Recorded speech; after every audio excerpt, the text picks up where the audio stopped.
মাত্র আলু দিয়ে এত মজার নাস্তা তৈরির রেসিপি করে আজকে দেখাবো। এই নাস্তাটা যদি বাসায় একবার তৈরি করা হয়, বাচ্চা থেকে বড় সবাই চেটেপুটে খাবে এবং নাস্তাটা প্রতিদিন বানানোর জন্য রিকোয়েস্ট আসবে। হ্যালো ফ্রেন্ডস, আসসালামু আলাইকুম। আজকের রেসিপিতে স্বাগতম জানাচ্ছি। তো বেশি কথা বললাম না, রেসিপি শুরু করে দিয়েছি অলরেডি। 1 কাপ নিয়েছি আটা আর 2 টেবিল চামচ তেল নিয়েছি। এখন মেখে নিচ্ছি, পরিমাণ মতো লবণ দিয়েছি, অল্প অল্প করে পানি দিয়ে আমি একটি গোলা তৈরি করে নিব। একদম একসাথে কিন্তু পানিটা দেওয়া যাবে না, অল্প অল্প করে পানি দিয়ে কিন্তু গোলাটা তৈরি করতে হবে। এই তো তৈরি হয়ে গিয়েছে। এখন কিন্তু আমি এটা রেস্টে রেখে দিব। রেস্টে রেখে এখানে সিদ্ধ আলু করে নিয়েছি 2টা। আলুটাকে মেশ করে নিয়েছি, পেঁয়াজ কুচি, কাঁচামরিচ কুচি, ধনেপাতা কুচি, সামান্য একটু লবণ আর চাট মশলা দিয়ে দিচ্ছি। বাসায় ম্যাজিক মশলা থাকলে অ্যাড করতে পারেন। চিলি ফ্লেক্স দিয়েছি 2 টেবিল চামচ, একটু ঝাল ঝাল হলে খেতে ভালো লাগে। তারপরে খুব ভালো করে মেখে নিলাম, দেখতে পাচ্ছেন। আর সেই আটাটা কিন্তু আমি নিয়ে নিলাম। এটা এখন ছোট ছোট করে 4টি গোলা নিয়েছি। এখন আমি রুটি সাইজ করে নিব। আর রুটিটা কিন্তু একদম পাতলা তৈরি করতে হবে। আমি কিভাবে তৈরি করছি, যারা নতুন বন্ধু আছেন দেখলে কিন্তু বুঝতে পারবেন।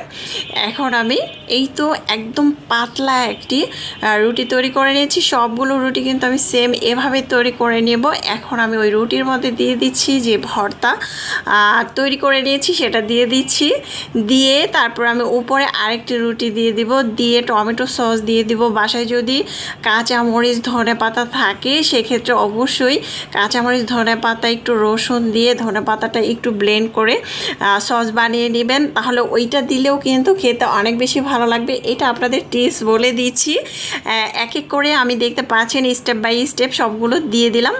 দেওয়ার পরে আমি আবারও এখানে সস দিয়ে দিচ্ছি। বাসায় কিন্তু অবশ্যই আপনারা ধনেপাতার সেই সসটা তৈরি করে নেবেন, কাঁচামরিচ আর হচ্ছে রসুন পেঁয়াজ একসাথে দিয়ে একটু ব্লেন্ড করে নেবেন।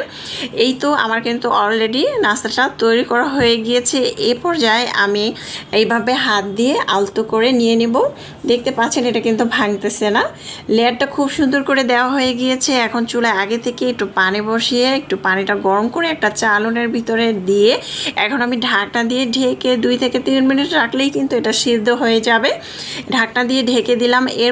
এর মধ্যে আবার একটি ডিম ভেঙে নিচ্ছি। বাসায় আটা অথবা ময়দা গলিয়ে নিলেই কিন্তু হবে, তবে আমি ডিম দিয়ে তৈরি করছি। একটি ডিমের ভিতরে ডিমটা লবণ আর সামান্য একটু চিলি ফ্লেক্স দিয়ে কিন্তু এটা তৈরি করে নিতে পারেন, অথবা ডিমের ফ্লেভার আসতে পারে, সেক্ষেত্রে অবশ্যই এখানে গোলমরিচের গুঁড়ো অ্যাড করতে পারেন। এই তো একটু ঠান্ডা করে কিন্তু নিয়েছি। ঠান্ডা করার পরে ছুরি দিয়ে এই যে কেটে নিচ্ছি। সাবধানে কেটে নিতে হবে, যেহেতু এটা গরম থাকা অবস্থায় কিন্তু কাটা যাবে না, ঠান্ডা রেখে তারপরে হচ্ছে কেটে নিতে হবে।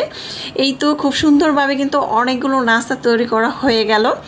এখন আমি ডিমের মিশ্রণের মধ্যে একটু ডুবিয়ে নিব। ডুবিয়ে আগে থেকে তেল বসিয়ে দিয়েছিলাম, সামান্য 1 কাপের মতো তেল গরম করে নিয়েছি। এখন এক এক করে নাস্তাগুলো দিয়ে দিচ্ছি। নাস্তাগুলো দিয়ে কিন্তু এপাশ ওপাশ করে ভেজে নেব।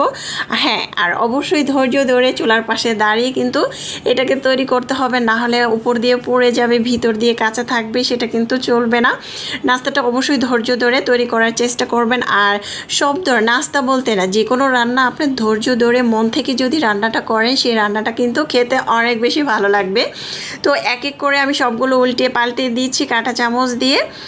নাস্তাটা কিন্তু অলরেডি হয়ে যাচ্ছে। আর যারা নতুন বন্ধুরা আছেন আজকে রেসিপিটা দেখছেন, অবশ্যই রেসিপি ভালো লাগলে অবশ্যই চ্যানেল সাবস্ক্রাইব করে লাইক দিয়ে পাশে থাকবেন। যারা ফেসবুক পেজ থেকে দেখছেন অবশ্যই ফেসবুক পেজটাকে ফলো দিয়ে পাশে থাকবেন। আজকের নাস্তাটা কিন্তু এত বেশি মজা হয়েছিল।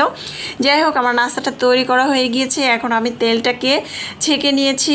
ছেঁকে একটা টিস্যু পেপার নিয়ে তারপরে এটা নিতে পারেন, যে অনেকটা তেল থাকে, তেলটা কিন্তু চুষে নেবে। এখানে টমেটো সস দিয়ে রেডি করে নিয়েছি। খেতে অনেক বেশি মজা হয়েছে, চাইলে ট্রাই করতে পারেন। আল্লাহ হাফেজ।